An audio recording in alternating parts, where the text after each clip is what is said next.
Even though this album came out in 1995 and this show first came into previews in 2018, it feels like this album was meant to tell this story. The more times you see the show and the more you pay attention to everybody in the show, you start to understand that some people have the same issues. And if they talked to each other, they might be able to kind of resolve them together. Joe has the line at the end where they say that their sarcasm is a defense mechanism. And I think that's absolutely true of MJ as well. And as they said the words, my true self, they put the hat on. And it was this like, this is my true self. And it was really powerful. Ooh, this could get messy, but you don't seem to mind. Ooh, don't go telling everybody. Hey, Jagged fans, we're back.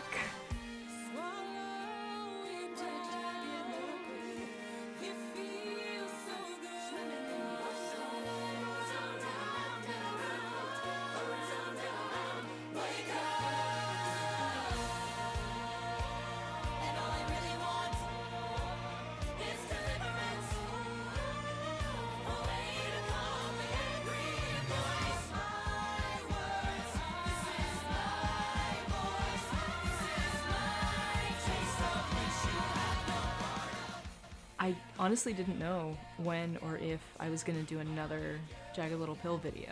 This is now the 5th video that I've done about Jagged Little Pill on here, and when I did the 4th video, I kind of thought I was, finding my closure and kind of wrapping up my whole sort of Jagged series, but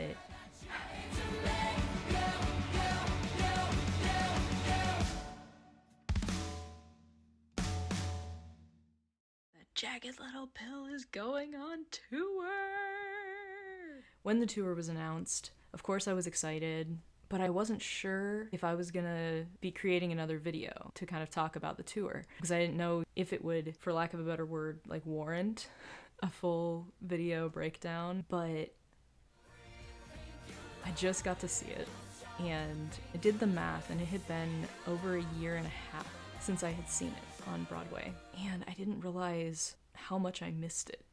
There's just a different energy, sort of electricity to that space. There's something about the anticipation of getting to experience that story, and there's a combination of people who've gotten to see the show before and know what to expect, and people who've never seen it before, and those are almost more special to me, to see those reactions from people who are experiencing it for the first time, because it brings me back to when I experienced it for the first time and how special that was. Yeah, I love being just in the theater with everybody as we're waiting for it to start. And then, that first just like rock chord at the beginning in the overture just always hits perfectly, and everybody's just so hyped up for this show. I will start by talking about Joe, because obviously anybody who's seen the other videos that I have on this channel, anybody who knows me and kind of sees what's going on here can imagine that that character means a lot to me. I think I want to start by saying that Joe is not the main character in this show.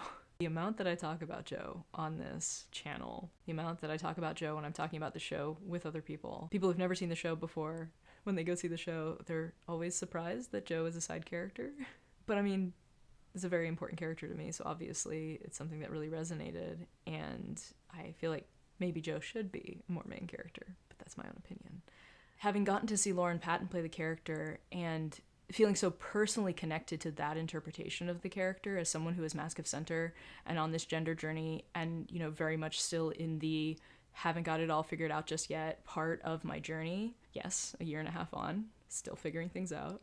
It meant so much to me to see her interpretation of that character and to see a lot of myself in what was going on with that character in the show. But, as I said in the very first video that I put on this channel, one of the things that made me so frustrated about the backlash that this show was getting for having Lauren play this character and creating this gray area for the gender journey that that character is going through. I was like, if they shut the show down, if it doesn't reopen, if Lauren isn't able to continue, bringing this character to life and letting the character evolve with the show and with each performer, we're never going to get to see the other people who play Joe. And something that was really exciting to me was imagining, okay, who's the next person going to be? And so when they announced the tour cast and they announced that Jade McLeod was going to be playing Jo. Jade McLeod, for anybody who is not yet familiar, but will soon be because they are about to just like take over. I want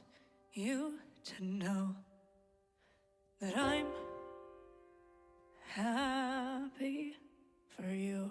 They are non-binary, so they use they, them pronouns. And I just got so excited to see a non-binary performer playing Jo and to see how that kind of adds some nuances to the character. And then, you know, as the tour began, I was just like waiting for it to come to Boston. It was so cool to follow just like the Instagram stories of the official show's account. Every day there'd be like 10 stories reshared from people who'd gotten to see the show and were just like so moved by it. And in particular, Jade. People just like couldn't get enough of Jade and how talented they were and how blown away they were by their performance. You Oughta Know is the big number that everybody's talking about, the one with the standing ovations, which are still happening with Jade, which I'm so excited about and very deserved. But there's so many little moments in the show. They're so relatable as somebody who is on their own gender journey with identity and all of that. So for me, there's little details that I appreciate in a way that other people don't necessarily pick up on. And one of the biggest differences between the version of Jo that Lauren Patton was playing and the version that Jade McLeod is playing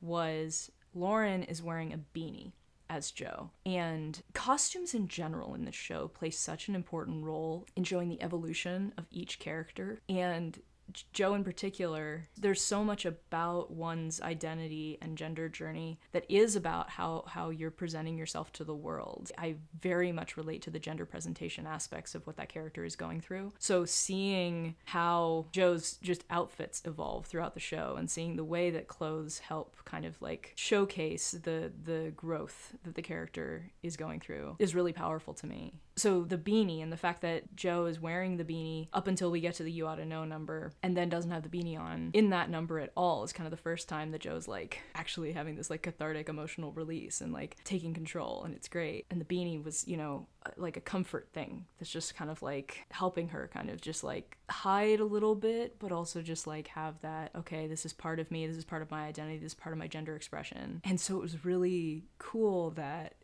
when Jade plays Jo, it's not a beanie, it's like a backwards baseball cap. And yes, I have a visual aid. So that when they're on stage, you already can see that it's a different Jo. You can already see that there's a new interpretation of this character. There's a new way that they're tailoring this character to fit the performer who's playing them. And I am going to use they, them pronouns when I talk about Jo this time. I was using she, her when I was referring to Lauren's portrayal, because again, I feel like it's so cool. Like... Sorry, I get so just giddy and emotional about the idea of the number of Joes that are valid, the number of interpretations that we could see in this role. So it's really exciting to me that there is so much beautiful ambiguity and gray area there to get to explore all the different types of journeys that Jo can showcase for audiences who both maybe have no idea what it's like to be going through that and are just like being introduced to it for the first time from like an outsider perspective.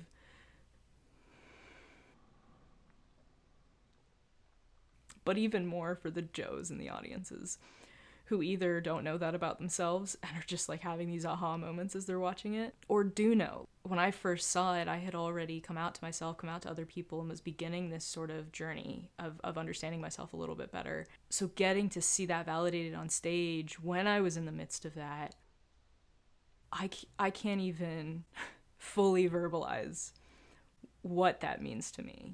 Anyway, in my feels, but I'll take this off.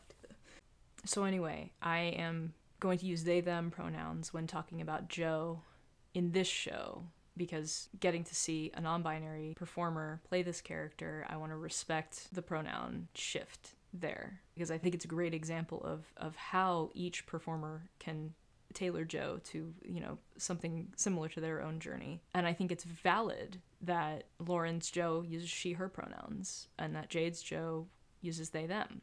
I love the way that this show and its creatives are open to the nuances that exist in these characters and tailoring things to fit the performers so that it feels more personal and intimate in a way. It feels more like real people rather than they're playing these characters. Because they're going through very real things, very relatable things. And the more that you can sort of blur the lines between character and performer, I think the more it's going to strike the chord that you want it to, particularly with a character as complex as Joe. So I appreciate all the nuances in that. But so I think it's so cool that Jade got to bring a little bit of themselves to this role in that switch between doing the beanie and the ball cap, because the ball cap is more what they would normally wear anyway.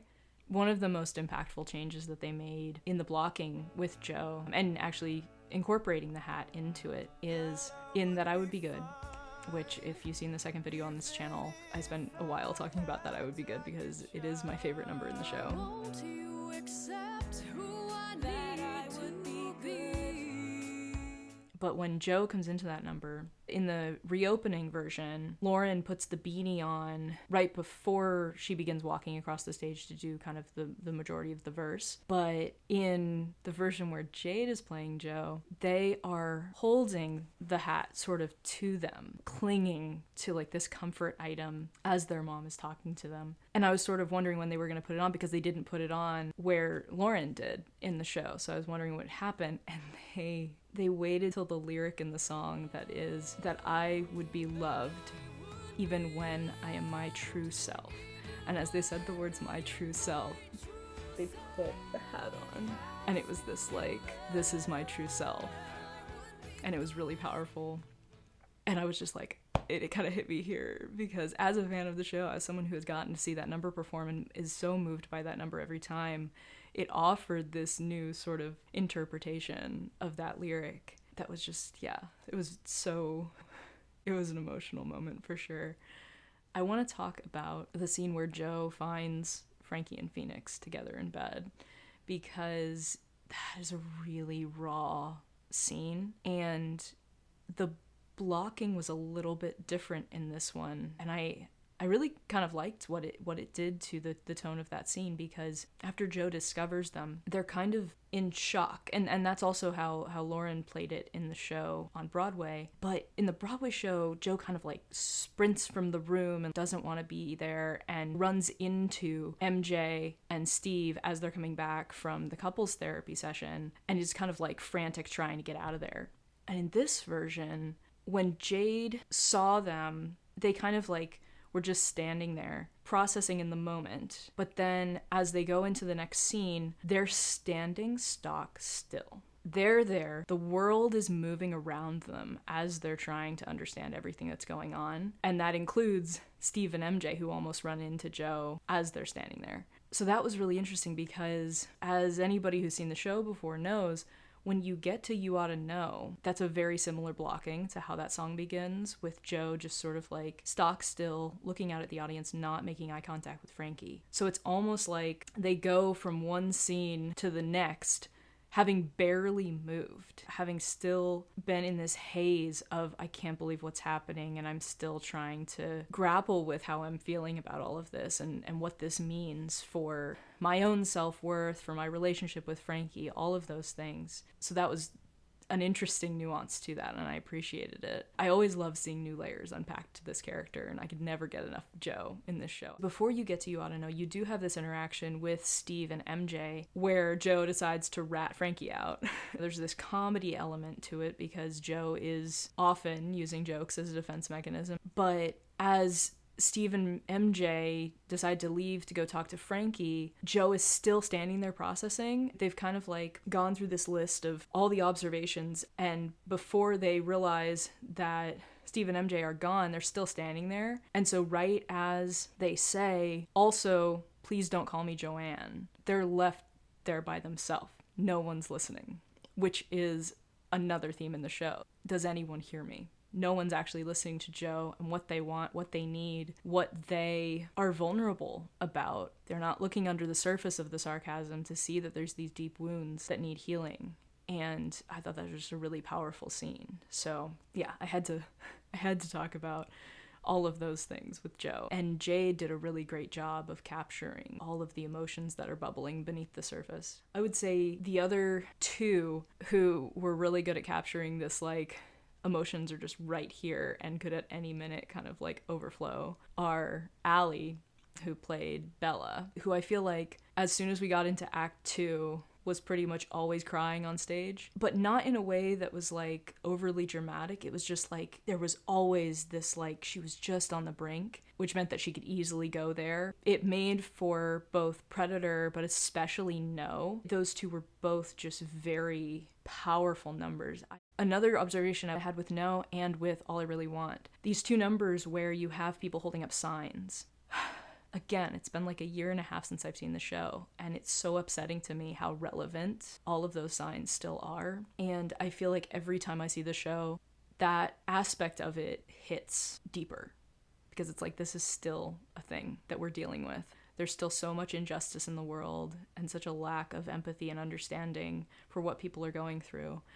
And I swear, No almost got standing ovations, and so did Forgiven, actually. There's something about these group numbers. There's like this display of everybody is coming together to cry out for people to listen. That's a really powerful thing to see on stage. But I think that the other person whose emotions are just like brimming the entire time is Heidi Blickenstaff. It was interesting because almost the entire cast is new people. You know, I'm seeing a lot of different faces, different performers interpreting these characters.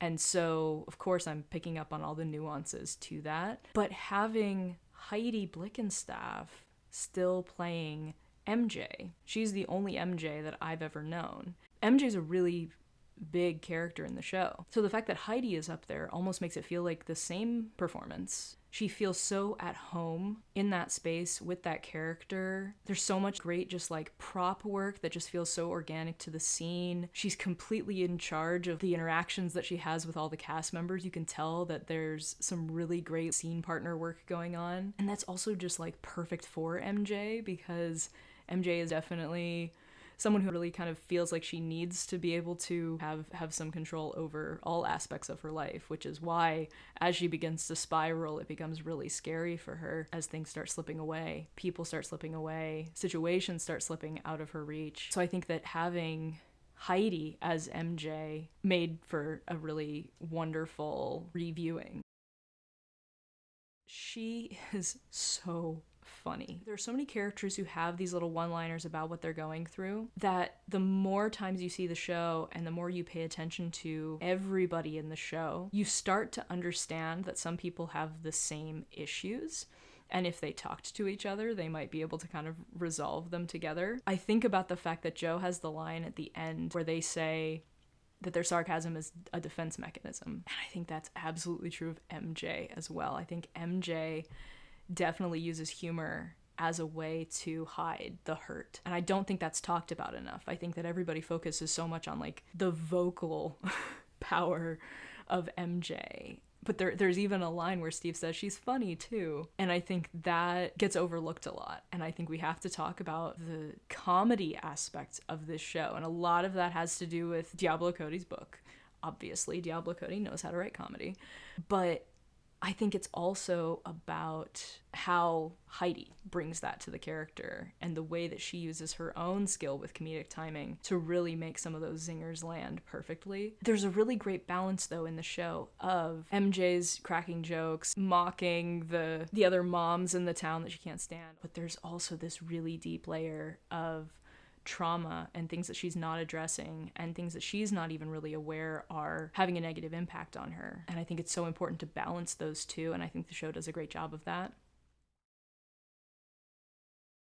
I don't think I could ever talk enough about how important the ensemble is to this show, because not only are they acting as these sort of voyeurs and observers to what's going on, they're also kind of like the literal heartbeat of these characters. The way that Larbi's choreography communicates emotions that can't be spoken or even sung is just so incredible. And I love seeing people who've never seen the show before get to see that, because I think a lot of people coming into the show, they're like, it's gonna be like Alanis Morissette rock concert. And it is, but I think that people don't expect how much dance plays a role. So it's always fun to see people's first reactions. But the choreography that I have yet to really give credit to is the footwork. The footwork and the way that there's so many things in this show that roll, just like in a technical standpoint. Desks, pews, counters, tables, swing sets, beds, and it is imperative for them to be able to position themselves, usually mid-song, mid-singing, by literally like moving their feet at a rapid speed to get to the right place. And that does not get enough credit. And I think in particular, in the number Wake Up, Dylan, who's playing Nick, I really noticed him just like shuffling to get the bed into place. I can't even imagine how difficult that is. So I'm very impressed. But the number I really want to talk about is Ironic, because what I love about Ironic is that this ensemble, these dancers, are so talented that they can both play these very checked out, yes, that is a joke from the show, students who really are so bored and unimpressed with what Frankie is singing in the song. Like on the surface, that's what their expression is. That's sort of how they're doing any of the choreography. It's almost this like lazy, like, okay, we've got to do this for the song. But at the same time, they're technically pristine so that they're able to do all the choreography with the desks moving around and stuff. So you're able to have this really engaging musical number on stage while they also are not breaking character. And I love that. There's a good dichotomy there. That song has these pauses where there's dialogue and there's interaction.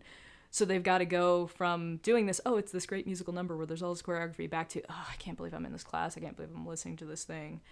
And it works really well. It's really effective. Every single number in the show feels like it's organic to the storytelling. I feel like Ironic is there because it's a popular Alanis Morissette song that everybody knows, but because it is a little bit wacky in the lyrics and the fact that it's not really ironic, I love that they just kind of like, not really shoehorned it in, but I love that they were just like, I know how we can include this. This can just be a little art piece for Frankie. I love that it calls itself out for not being about irony. I feel like that's something that fans of the album and fans of that song have probably for years been saying, is that really irony though? So the fact that like at the beginning of the song, right after Frankie finishes the first verse, they're just like, that's not really ironic though. Hold on, but wait a second, that's actually not ironic? If we're using irony as defined in Greek tragedy, I don't see how, like, a fly in your beverage applies. Yeah, that's not irony. You just listed things that suck. Everybody in the audience always laughs at that moment because they're also like, yes, please, finally someone's saying it. But I do think once they get to the bridge and you get that life has a funny way of helping you out, I think that's really the only part of the song that feels like, okay, this is where it comes into the story. So I think they found it by the end, but I think most of it is just, it's just there because it is a popular Alanis Morissette song from the album, and they had to find a way to put it in the show, but it works. So, and I think everybody in that scene gets to have a little funny one-liner. All of the ensemble, they're all so talented. We're gonna see them places for a while, and I'm so excited about that. So many of them, this is like their first professional job in theater, and it's such a cool show to start with. So it's just really, it's just really exciting. But all of them have such great comedic timing. Every one of them gets to have a little one-liner, and it's just done so well. And it also is just like so indicative of what the high school experience is like, where everybody's just calling you out for whatever you're working on. It's very relatable. And while we were talking about the technical aspects in the show, I don't think I talked about this the last time, but the lighting, the projections, the staging of this show is really great. It's not like Wicked, where you come in and you're just like, oh, we're clearly in Oz. Like we have been transported to another place. It's very minimal. It's very much just like they use panels. They personalize it by having like photos of whoever the cast is in these little like Polaroid things on the stage. But they really know how to create the scenery without like it being that big of a character in the show. When you come in and it just says Jagged Little Pill on the screen when you first come into the theater, it's great, but there's a point at which they take the screen away and so you can actually see the background. And it really does kind of look like you're in like a rock concert, like you're in a venue, because of like the blue lighting. And I love that the band is on stage. That still is just like, So cool. And this time around, they were up. They were kind of above the stage. During the musical numbers, sometimes you would see them and sometimes you wouldn't. Sometimes they'd be there for a bit of the musical number and then a screen would come up and shield them. But, I mean, this band.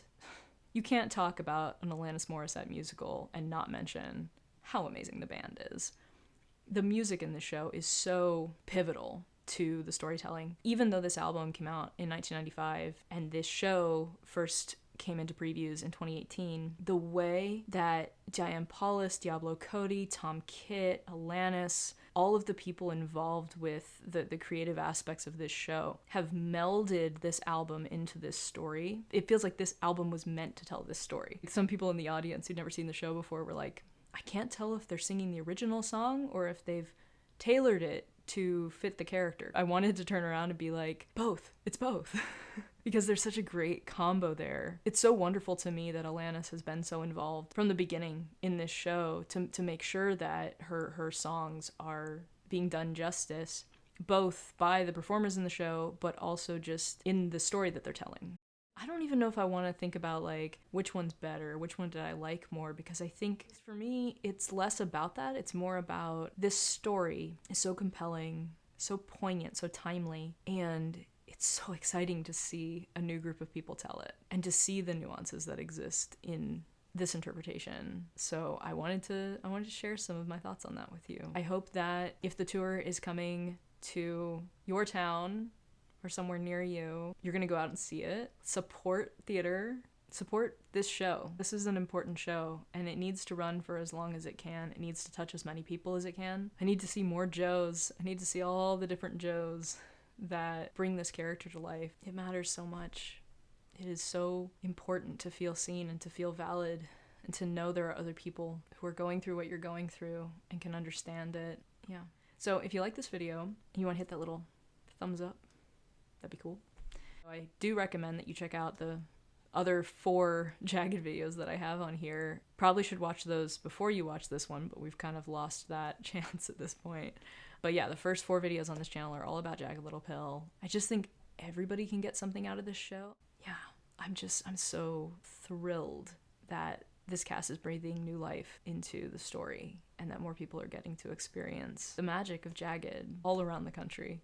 And in Canada. I hope everybody who missed getting to see it on Broadway gets to see it on tour. And I will say, if you feel like you were bummed that you didn't get to see it with the original Broadway cast or with the reopening cast or see it like in the Broadhurst Theater, this cast does such a great job at telling this story, and everybody is just so passionate about the role that they're playing and being a part of this show, and you will definitely not be disappointed. I totally understand, you know, feeling like, oh, but I missed the original cast. I didn't get to see this person. I didn't get to see this person. Trust me, I have some lamenting of my own that I've done from, you know, not even discovering the show until the pandemic. I didn't get a chance to see it at ART. I didn't get a chance to see the original Broadway cast. But as soon as I knew this thing existed, I was like, any opportunity that I get to be able to see this story and to support this show, I'm gonna take it, because we need more shows like Jagged. I cannot overstate how much this show matters and how many people have had their lives just like forever changed by this show. I am one of them. The MG that you see before you, the confident, enthusiastic, optimistic for the future MG that you see before you, is very largely formed by discovering Jagged Little Pill. I honestly can't imagine what my life would be like had I not just kind of happened into this. And I'm so beyond grateful. And that's why I create these videos, because I want more people to know about this show. I want more Joes out there to know they're not alone, and to know that every Joe is valid. The people who identify with the Joe that Lauren played, like myself. The people who identify with the Joe that Jade plays, or Sid or Alana whenever they get to go on. It's so amazing to know that there's a show like this that understands how messy that journey is and how little everybody else gets what's going on, and not only gives that character this chance to shine in You Oughta Know, but also showcases the struggles that that character is going through, how isolating it can be to be grappling with that journey, because that is a solo journey. You can have friends who support you. You can even have other people who are on their own gender journeys validating what you're going through by having conversations with you. But in the end, figuring out who you are, that's something that only you can do. And I think that it is the responsibility of other Joes out there to share their story, because I think that's the only way that we start to see ourselves, is through other people being willing to be open and vulnerable about what they're going through and the messiness that exists. It may be a solo journey, but you are definitely not alone. And I'm so proud of you. People say that. Like, it's Pride right now. That's why we have the Pride playbill. You know, people are like, I'm so proud. It's so great. Like, I feel like people just kind of gloss over that. But it's not easy.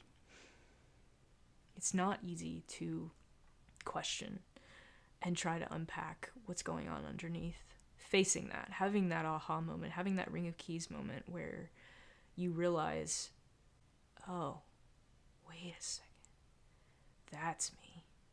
It's freeing in a lot of ways, but it's also this new kind of burden. You have this puzzle piece that finally fits, but then you realize the puzzle is much bigger. And that can be terrifying, because you're finally affirmed enough to begin the real journey. And it's not all solved within the first week of figuring that out about yourself. It is an ongoing journey for most of us. I'm living proof. 2 years of being out, and I'm still figuring things out. It's kind of exciting to be in that sort of exploratory period of things, but it can be overwhelming sometimes, and it can especially be very overwhelming when the rest of the world is telling you that what you're going through isn't real, that you're a danger to society. Sometimes it's actually people within the queer community who are judging you for what you're going through, and that is a whole different type of isolating. So when I say I'm proud of you, I'm saying that with full knowledge of all of the things that are standing in your way of being able to live as your authentic self. It's hard. It's also amazing and so beautiful and so validating to be able to live as your authentic self, but it's not always all rosy. So I champion you on your journey. All to say, if you have an opportunity to see Jagged Little Pill, whether it's during this tour, whether it is another tour that happens, whether it has some sort of revival on Broadway, which would be amazing, definitely check it out. It's worth it. You will be so happy you did. And I will be basically expecting a thank you. If you enjoyed this video, if you enjoy all of the Jagged content that I put in here, and I may put more, who knows? You know, I didn't know I was going to do this video, but it's exciting to me that there's still more Jagged things to discuss. So obviously, if there's another opportunity, you can bet I'll put another video on here about it. But yeah, if you liked this, I would love for you to subscribe to the channel. It's obviously not all Jagged on here. I'm into theater, I'm into movies, so there's a lot of stuff on here. These same kind of long form, in-depth breakdowns. So if you like that kind of stuff, please subscribe and feel free to post in the comment section. You know, I would love to hear about your own experience with seeing Jagged, or if there's other Joes out there who want to share a little bit of their story. Like I said, I think that there's so much power in us telling our story, both for the outsiders who really, you know, don't know what the experience is like, to gain a little bit of insight, but also for those people who are figuring things out as well, to see that there's other people who know what that's like. So yeah, happy Pride, everybody. Just as a little bonus anecdote, the second night of the tour in Boston, something happened that had never happened before in any theater experience that I've been to, which is mid-show, the rainstorm that was going on outside messed with the technical aspects of the show. So they were actually mid-wake up. I think it was Dylan and Heidi, who were on stage at the time, they'd done Frankie's little intro. And now it was a pause where they were doing some dialogue. And like mid-scene, you just heard like the voice of God go, "Hold, please. All actors, please leave the stage." So we were all like, what's going on? And I mean, we could hear the rain, but we had no idea it was going to affect the show. And then about 10 seconds later, after everybody had left the stage, the voice of God was like, "We are experiencing technical difficulties that have compromised our equipment. We're going to take a short break." It was interesting because this was right before the rest of the ensemble was going to come on stage and do the group number aspect of it, and it was going to get like really ramped up. But they were already like in the middle of this really like emotional moment. It was very angsty. So the fact that they had to like cut right in the middle of that and go off stage, I felt bad for people who had never seen the show before, with this being their first example of this is what the show's like. And I was just like, this is not scripted. This doesn't normally happen. But yeah, so anyways, they brought the screen down that says Jagged Little Pill, and this is like maybe 10 minutes before intermission would have actually happened. So it was like right at the end of Act 1, like we were about to get to our intermission anyway, and this is just like when the technical thing had to happen. But they did get it back up and running. Sometimes that doesn't happen. Sometimes they're like, "Thanks for coming. We're not going to be able to continue the show. Please see your way out. Enjoy the rain." But thankfully, they were able to get back into it. And I was actually really impressed because they went a couple lines back. They had Frankie's exit and kind of kept going with the drama of the scene. And then they brought the ensemble in and did the rest of the number, and then they did Forgiven. And then it was the actual intermission. But props to this ensemble for being able to go from this really like emotional, angsty moment to exit the stage to, okay, come right back in the heat of the moment and get back into it. I mean, they're clearly all professionals, and I definitely couldn't have done that. So I was very impressed, because if you hadn't known that there was a pause in the middle of it, I don't think you could have seen it, because the momentum was still all built up. It was all still there. It was just as effective of a number, which, made for a really engaging performance. And thankfully, no other technical hiccups throughout the rest of the night. As much as I love seeing theater and seeing sort of a pristine show, there is something entertaining when things go wrong. So I just wanted to share that with you.